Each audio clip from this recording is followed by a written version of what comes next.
من خلال برنامج خبر غير عاجل، كوثر بامو رجعت للأضواء من دبي، ولكن هاد المرة بصوت مختلف شوية، حتى ولات كتبان بصوت ديال راجل. احنا في التواليت في شنطة داخل فيها كل شيء، ناخذ نكون خليك معايا. سبحان الله، كان خرج من الولد كان مات. ما فهمتش قفت سلاكين.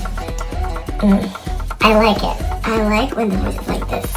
كان بان فهمتي، كان وش فهمتي زعما، كان فهمتي حاضرة زعما دي قلتها كاينة بهاد الصوت، وحتى واحد ما يقول لي العكس حق الصوت ديالك بحال هكا.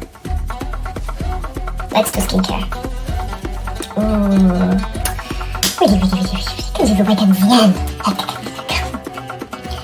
نهار زوين بزاف، صورنا كلشي داز بالصح الله يشافيها، ولكن ياك مادت بيك تبدل حتى الأصوات، الله يرد بيها لبلادها بصوتها الأصلي.